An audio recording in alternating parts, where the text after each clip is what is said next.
Traced, traced, traced, traced, traced stuff. You will be forever remembered. Thank you for serving me when I was a total noob, but you are no longer needed. Goodbye, traced stuff. That's right, baby. After vigorous and intense training, I have become stronger, and I no longer need to trace stuff in order to draw stuff. So what exactly have I been doing for the past few months? So here is the current animation that I'm working on. Started this around right at the beginning of August, and from here-ish to around, from here-ish to here-ish is pretty much completed. Sort of ordinary animation stuff that I'm pretty happy with. I'm pretty happy with the quality. There's definitely some potential improvements there.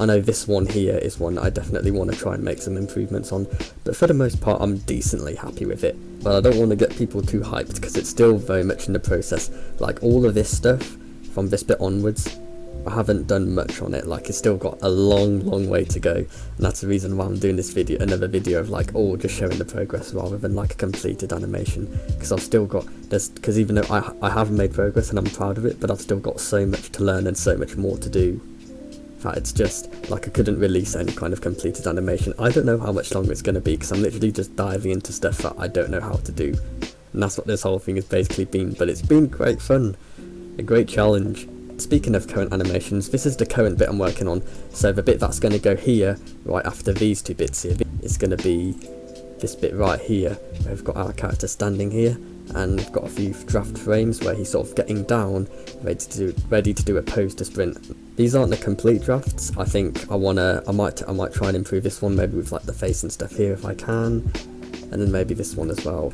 I'm quite happy with these ones though. I'll probably add more frames in between, so 1, 2, 3, 4, 5. I'll probably have 10 frames, colour them all in, colour in the ground and the sky and everything, and get it all nice and lovely jubbly.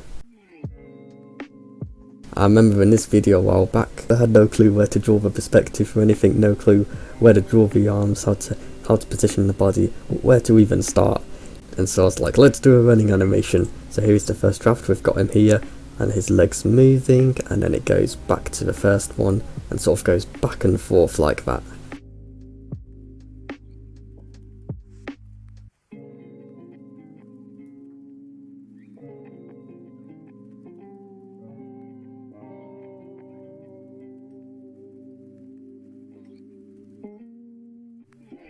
Here's one bit that I was going to use but I'm no longer using. It's it's going and then the light disappears and then he stands up, and then I was going to add a little extra bit where he runs off after he turns his body. So I thought to myself, if I'm going to have a bit where he's standing here and then he runs off to the right, I've got to think where he's going to run, where his feet is going to be, where his body's going to go, and where his body would be positioned, the angle of it. So I started off with this, and then this goes to this, and then that goes to this, and then that goes to this, and then that goes to this, and then that goes to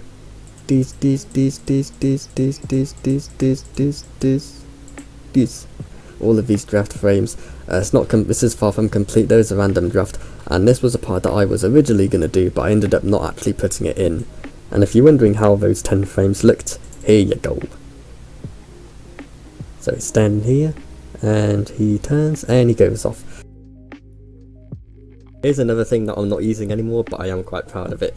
Right, so here we've got this background here, we've got our bicycle, and we've got 2 different frames for the bicycle wheels. So see these little lines for the wheels, frame 1 and frame 2. So we've got 2 different frames right there, and it's just a simple 2-frame cycle for the bicycle wheels. And then for the body we've got the back part. So here is his left leg. The left leg, that's going to be behind the bicycle. As you can see, it's behind the bicycle, and I said that twice. And here is the front part of his body, the rest of his body, so his right leg and the rest of his whole body, and all of this is in front of the bicycle, on the right side of the bicycle from where our camera is and stuff. So I know what you're thinking, wait, where's his hair? And to that I say, here it is. So you can see we've got his hair here, spiky all up and stuff, and then we've also over here we've got hair underscore 1, hair underscore 2. So hair underscore 1, this layer is currently active with this little tick icon. So here's the first frame of his hair, and then we can switch to his second frame of the hair, and we can see now we've got these new hair strands in a different place. Now let's remove the visibility on the first frame. So here is the second frame of hair. So we've got these two frames of hair, just to give the hair a little bit of motion, because his cycling is moving, so the hair's going to be like whooshing a little bit back and forth. For the body and legs moving, that's a little bit more complex, as you can see here. Front underscore 1, 2, 3, 4, 5, 6, 7, 8, 9, 10, and then put that all together onto a green screen, and bang, we've got him riding a bicycle. But of course he's not going to be cycling in the same spot, he's going to be cycling down an area, the background's going to be moving. So how are we going to do that? So pretty much we've created this huge background image, and to put into perspective how big this image is, this little transparent box right here, if it goes off and on, this little transparent box right here is 1080p, 1920 pixels, 1080 pixels, 10,000 pixels, and then maybe 2, 3 or 4,000 pixels high. So we've got this massive image pasted into our video editor, and as you can see it just goes all the way down there. This image is just absolutely enormous, and we just have this one still image and we move it to the left. If we press, alright, so now we're playing it, we can see the image is moving to the left. So I know what you're thinking, with this image that's so huge, it must be so difficult to edit. How could you tell where the bit is, where the actual video area is going to be? And that's where another moment of geniusness comes in. With this magical blank screen, we can now, actually I think that's the wrong one. Yeah, that's the wrong one. With this magical blank screen, we can immediately tell exactly where the video area is going to be. And the way in which this works is if we remove everything, we can see, if we click onto everything now, we can see nothing is selected because nothing's visible. We can see if we're talking about this dark area, the only bit that's going to be in the final video. Now we've got this blank screen area which pretty much covers the resolution of this whole thing. If we try to move it, we can see the blank screen is here. Of course we've got it pasted onto, or not pasted, we've got it added, covering the whole black area and nothing more than that. And so when we add our massive background image or anything that is larger than the video area, we can easily see this, all of this is what's going to be in the video, and anything here or here isn't going to be in the video. So all I've got to do now is remove the transparent box, export it all, and bang, we've got a video of a guy riding a bicycle. And just before I go, I want to leave you all with one final random thingy.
Thank you so much for watching, and I hope you have a good day.